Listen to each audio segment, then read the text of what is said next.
अस्सलाम वालेकुम पाकिस्तान, हमीद नकीबी आपकी खिदमत में हाजिर है। इसराइल को एक नाजायज़ रियासत कहा जाता है। पाकिस्तान समेत कई मुमालिक ने अभी तक इसे तस्लीम नहीं किया। ये तो आप जानते हैं कि इसराइली यहूदी हैं, लेकिन क्या आप ये जानते हैं कि इसराइल के यहूदी कौन हैं, कहाँ से आए हैं, कब से फ़लस्तीन में आबाद हैं, ये क्या कारोबार करते हैं, इनकी माशियत कितनी मजबूत है, कितना रकबा है इसराइल का, हुकूमती निज़ाम क्या है, कल का बच्चा इसराइल सदियों पुराने अरबों पर भारी कैसे हो गया, ईरान के खिलाफ क्यों हुआ, ईरान से क्या खतरा है, उम्मत मुस्लिमा के लिए इसराइल खौफ की अलामत क्यों बन चुका था, और सबसे बढ़कर ये कि जब यहूदी फ़लस्तीन में हिजरत करके आए तो ये फ़लस्तीन में इतने मजबूत कैसे हो गए कि तकरीबन फ़लस्तीन पर कब्ज़ा कर लिया, अपनी माशियत इतनी मजबूत कैसे कर ली, वो क्या वामिल हैं जिन्होंने यहूदियों को इसराइल का मालिक बना दिया, और फ़लस्तीन के मुसलमानों का ज़वाल कैसे हुआ, और सबसे बढ़कर ये कि पूरी दुनिया पर इसराइल का हुक्म क्यों चलता है, उन्होंने पूरी दुनिया पर कंट्रोल कैसे कर लिया। आज की वीडियो में हम इंतहाई सादा ज़ुबान में एक आम आदमी की मालूमात के लिए इन सवालात के जवाबात देंगे। तो आइए देखते हैं ये मालूमाती वीडियो।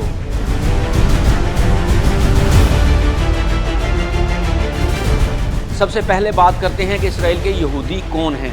यहूदी एक मजहबी और नस्ली गिरोह हैं जो यहूदियत पर ईमान रखते हैं। इनकी तारीख हज़ारों साल पुरानी है और इनका ताल्लुक कदीम बनी इसराइल से है, जो हज़रत याकूब अलैहिस्सलाम, जिन्हें इसराइल भी कहा जाता है, की नस्ल से थे। यहूदी दुनिया भर में फैले हुए थे, यूरोप, रूस, अरब ममालिक, अफ्रीका, अमरीका, ईरान और हिंदुस्तान तक।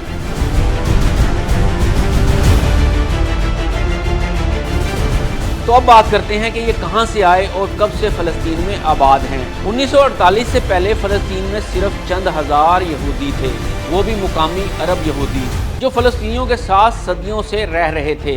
बाकी पूरी दुनिया में यहूदी बिखरे हुए थे, इनका अपना कोई मुल्क नहीं था। फिर 1878 में एक यहूदी थियोडोर हर्त्ज़ल ने एक आलमी यहूदी कॉन्फ्रेंस की बुनियाद रखी, जिसका मकसद दुनिया भर के यहूदियों के लिए एक अलहदा रियासत कायम करना था। इस मकसद के लिए और यहूदी मुल्क बसाने के लिए जिस जगह का इंतखाब हुआ वो थी फ़लस्तीन की रियासत, जो सदियों से मुसलमानों को आबाद किए हुए थी। यूरोपीय यहूदियों ने सोच समझकर मुनज़्ज़म अंदाज में फ़लस्तीन में ज़मीनें खरीदना, हिजरत करना और जदीद बस्तियाँ बनाना शुरू की। 1917 में बिलफोर अलामिया यानी बेलफोर डिक्लेरेशन के तहत बरतानवी हुकूमत ने ऐलान किया कि वो फ़लस्तीन में यहूदी रियासत के क़याम की हमायत करती है। जब बरतानिया ने पहले जंग अज़ीम के बाद उस्मानी खिलाफत से फ़लस्तीन छीना तो इसे बरतानवी मैंडेट करार देकर कब्ज़ा कर लिया।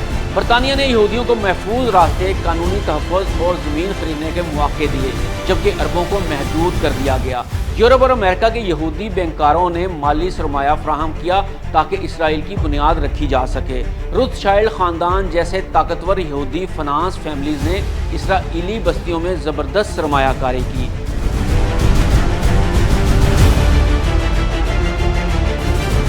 1947 में अक़वाम मुत्तहिदा ने फ़लस्तीन को 2 रियासतों में तकसीम करने की करारदाद मंजूर कर ली और यहूदियों को 56% और अरबों को 44% ज़मीन दे दी गई। यहूदियों ने कबूल कर लिया, अरबों ने मुस्तरद किया और जंग छिड़ गई। 1948 में इसराइल ने यकतरफा तौर पर रियासत का ऐलान कर दिया और 7 लाख से ज़ायद फ़लस्तीनियों को घरों से बेदखल कर दिया। अब यहाँ सवाल ये पैदा होता है कि आखिर यहूदी इतने मजबूत कैसे हो गए और मुसलमान इतने कमज़ोर क्यों कि अपना मुल्क फ़लस्तीन यहूदियों के हवाले कर दिया। तो जनाब, इसराइल में आने वाले ज़्यादातर यहूदी यूरोपीय तालीम याफ्ता, हुनरमंद और जदीद ज़हन रखने वाले थे।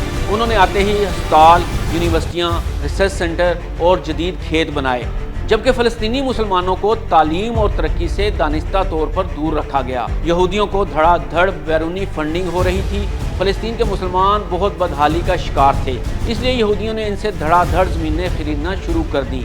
मुसलमान पैसे के लालच में ज़मीन फ़रोख्त करते रहे और यूं ये चंद हज़ार यहूदी फ़लस्तीन के मालिक बन गए और इसराइल का वजूद सामने आया। अब देखते हैं कि यहूदी इसराइल में क्या कारोबार करते हैं। यहूदी ने इसराइल की माशियत को मुख्तलिफ शोबों में गैर मामूली तौर पर तरक्की दी। इसराइल को स्टार्टअप नेशन कहा जाता है। साइबर सिक्योरिटी, आर्टिफिशियल इंटेलिजेंस और ड्रोन टेक्नोलॉजी में दुनिया भर में मारूफ है। ज़रई टेक्नोलॉजी, सहरा में फसल उगाने की महारत, पानी को दोबारा इस्तेमाल करने वाली टेक्नोलॉजी, फौजी हथियार और दिफाई निज़ाम जैसे आयरन डोम, डेविड स्लिंग वगैरह, फार्मास्यूटिकल और बायोटेक, जदीद अद्वियात और तिबी टेक्नोलॉजी में भी इसराइल आगे है। अब बात करते हैं कि इसराइल की माशियत कितनी मजबूत है। 2024 में इसकी जीडीपी तकरीबन 520 अरब डॉलर थी। फी कस आमदनी की बात करें तो 52,000 अमेरिकन डॉलर के करीब है।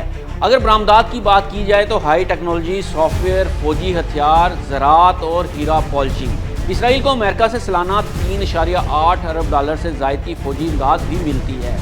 अब बात करते हैं कि इसराइल का रकबा कितना है। इसराइल का कुल रकबा 22,000 मुरबा किलोमीटर के करीब है, यानी पाकिस्तान के सूबा पंजाब से भी बहुत छोटा।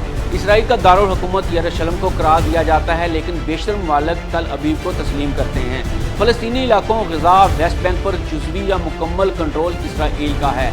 अब बात करते हैं कि इसराइल का हुकूमती निज़ाम क्या है। इसराइल में पार्लिमानी जमहूरी निज़ाम है। 120 अरकान की पार्लियामेंट है। सदर का ओहदा रस्मी होता है, जबकि ताकत का असल मरकज़ वज़ीर आज़म ही होता है। तो जनाब, इसराइल आज दुनिया का अमीर तरीन और पावरफुल मुल्क बन चुका है और कई इस्लामी ममालिक इसके शर से कामते हैं। आज इसराइल सिर्फ इसलिए कायम नहीं कि यहूदी बहुत ज़्यादा थे, बल्कि इसलिए कि वो मुत्तहिद थे, मनसूबा बंद थे और इल्म और टेक्नोलॉजी से हमसे कहीं आगे थे। और फ़लस्तीन सिर्फ इसलिए कमज़ोर नहीं हुआ कि इनके पास हथियार कम थे, बल्कि इसलिए कि हम मुसलमान तकसीम दर तकसीम हो चुके थे।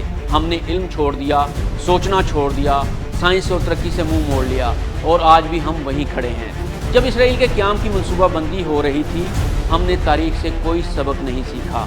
अमीन नकीबी को इजाज़त दीजिए। अल्लाह हाफ़िज़।